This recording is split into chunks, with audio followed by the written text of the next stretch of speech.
Gaza ആക്രമണത്തിൽ പങ്കെടുത്ത സൈനികർക്കിടയിൽ ആത്മഹത്യാ പ്രവണത വ്യാപകമാകുന്നതായുള്ള റിപ്പോർട്ടുകൾ സമ്മതിച്ച് ഇസ്രായേൽ പ്രതിരോധ സേന. സൈനികർക്കിടയിൽ ആത്മഹത്യകൾ വർദ്ധിക്കുന്നത് രാജ്യത്തിന്റെ പ്രതിരോധ രംഗത്ത് ആശങ്കയായി മാറിയിരിക്കുകയാണ്. ഈ വർഷം തന്നെ 16 സൈനികർ ജീവനൊടുക്കിയതായി IDF ഔദ്യോഗികമായി സ്ഥിരീകരിച്ചു.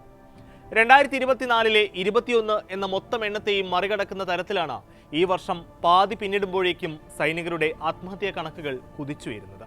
ഇത് അപകടകരമായ തോതിൽ ഉയരുന്നതിനിടെ ഇസ്രായേൽ പാർലമെന്റ് ഉപസമിതി സൈനിക വൃത്തങ്ങളുടെ മൊഴിയെടുത്തിരിക്കുകയാണ്. ഗസ ആക്രമണങ്ങളുടെ മാനസിക സമ്മർദ്ദവും യുദ്ധാനന്തര ട്രോമയുമാണ് ഈ പ്രതിസന്ധിക്ക് പ്രധാന കാരണമായി വിലയിരുത്തപ്പെടുന്നത്. പുതിയ റിപ്പോർട്ടുകൾക്ക് പിന്നാലെ അടിയന്തര ഇടപെടൽ ആവശ്യപ്പെട്ടിരിക്കുകയാണ് IDF. വിശദമായി പരിശോധിക്കാം. സ്വാഗതം ഇൻഡെപ്തിലേക്ക്.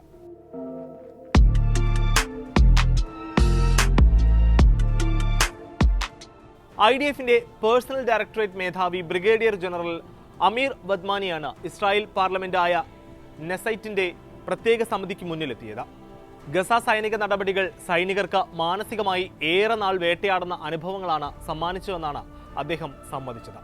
ദീർഘനാൾ നീണ്ടു നിൽക്കുന്ന യുദ്ധവും അതിന്റെ യാതനകളും കുടുംബത്തിൽ നിന്ന് ഏറെ നാൾ മാറി നിൽക്കുന്നതും സൈനികരുടെ മരണങ്ങളും യുദ്ധത്തിന്റെ ഭീകരമായ ദൃശ്യങ്ങളും ഗസയിലെ കുട്ടികളും സ്ത്രീകളും ഉൾപ്പെടെയുള്ള ഇരകളുടെ ദൈന്യതയേറുന്ന കാഴ്ചകളുമെല്ലാം സൈനികരെ മാനസികമായി തളർത്തുന്നതായി റിപ്പോർട്ടുകളിൽ ചൂണ്ടിക്കാട്ടുന്നു.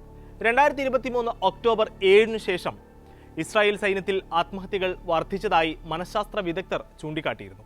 2023-നും 2024-നും ഇടയിൽ 38 ആത്മഹത്യകൾ റിപ്പോർട്ട് ചെയ്തതായി നെസറ്റിന്റെ foreign affairs and defence committee അംഗങ്ങൾ വെളിപ്പെടുത്തി. 2025-ന്റെ ആദ്യ 7 മാസങ്ങളിൽ 16 സൈനികർ ആത്മഹത്യ ചെയ്തു. ഇതിൽ ജൂലൈ മാസത്തിൽ മാത്രം 4 കേസുകളാണ് റിപ്പോർട്ട് ചെയ്തത്. യുദ്ധമേഖലയിൽ നിന്ന് മടങ്ങിയെത്തിയ സൈനികർ, പ്രത്യേകിച്ച് റിസർവിസ്റ്റുകൾ, PTSD അഥവാ പോസ്റ്റ് ട്രോമാറ്റിക് സ്ട്രെസ് ഡിസോർഡർ ഉൾപ്പെടെയുള്ള മാനസിക പ്രശ്നങ്ങൾ നേരിടുന്നതായി റിപ്പോർട്ടുകൾ വ്യക്തമാക്കുന്നു. 3600-ലധികം സൈനികർക്ക് PTSD സ്ഥിരീകരിച്ചിട്ടുണ്ട്. 9000-ഓളം പേർ കടുത്ത വിഷാദവും അനുഭവിക്കുന്നതായി റിപ്പോർട്ടുകൾ ചൂണ്ടിക്കാണിക്കുന്നു. IDF അടിയന്തര നടപടികൾ സ്വീകരിച്ചിട്ടുണ്ടെങ്കിലും അത് നിലവിലെ പ്രതിസന്ധി നേരിടാൻ മതിയാകില്ലെന്നാണ് സൈനിക വൃത്തങ്ങൾ തന്നെ സമ്മതിച്ചിരിക്കുന്നത്. സൈനികർക്ക് മാനസികാരോഗ്യ പിന്തുണ നൽകാനായി 24 മണിക്കൂറും പ്രവർത്തിക്കുന്ന ഹോട്ട്ലൈനുകൾ പ്രവർത്തിക്കുന്നുണ്ട്. Counselling, group therapy, psychiatric care എന്നിവയ്ക്കായി കോംബാറ്റ് റെസ്പോൺസ് യൂണിറ്റിന്റെ വിപുലീകരണം, സ്ഥിരം ചികിത്സാ കേന്ദ്രങ്ങളുടെ സേവനം വ്യാപിപ്പിക്കൽ എന്നിവയും IDF നടപ്പാക്കി വരുന്നുണ്ട്. എന്നിട്ടും ഒരാൾക്ക് ഏതെങ്കിലും തരത്തിലുള്ള പ്രാഥമികമായ പരിചരണം ലഭിക്കാൻ തന്നെ 1-2 ആഴ്ചകളൊക്കെ കഴിയുമെന്നാണ് റിപ്പോർട്ടുകൾ ചൂണ്ടിക്കാണിക്കുന്നത്. നിലവിലെ സൈക്യാട്രിക് കെയർ കേന്ദ്രങ്ങളുടെ സേവനം പര്യാപ്തമല്ലെന്ന് ലഫ്റ്റനന്റ് കേണൽ വദ്മാനി തന്നെ പാർലമെന്റ് സമിതിക്ക് മുന്നിൽ സമ്മതിച്ചിട്ടുണ്ട്. എത്രയും പെട്ടെന്ന് വിപുലമായ സംവിധാനങ്ങൾ ഒരുക്കിയില്ലെങ്കിൽ വരും ദിവസങ്ങളിൽ മാനസിക പ്രശ്നങ്ങൾ നേരിട്ട് ആത്മഹത്യ ചെയ്യുന്ന സൈനികരുടെ എണ്ണം കുത്തനെ ഉയരുമെന്ന ഭീതിയും സൈന്യം പങ്കുവയ്ക്കുന്നുണ്ട്. ഗസയിൽ 300 ദിവസം സൈനിക സേവനത്തിലുണ്ടായിരുന്ന റിസർവ് സൈനികൻ റോയ് വസസ്റ്റൈന്റെ ആത്മഹത്യയാണ് വിഷയം പൊതുസമൂഹത്തിൽ കൂടുതൽ ചർച്ചയ്ക്ക് വഴിവെച്ചിരിക്കുന്നത്. അടുത്തിടെ മരിച്ച സ്റ്റാഫ് സർജൻ അസഫ് ദഗാന്റെ സഹോദരി നേതയും പാർലമെന്റ് സമിതിക്ക് മുന്നിലെത്തിയിരുന്നു. മകന്റെ മാനസിക പ്രശ്നങ്ങൾ നേരത്തെ തന്നെ സൈനിക മേധാവിമാരെയും ബന്ധപ്പെട്ട ഉദ്യോഗസ്ഥരെയും അറിയിച്ചിട്ടും ആരും ഇടപെട്ടില്ലെന്ന് കുടുംബവും ആരോപിക്കുന്നു. എയർഫോഴ്സ് കമാൻഡറെ ഉൾപ്പെടെ വിളിച്ച് വിഷയം ധരിപ്പിച്ചിരുന്നു.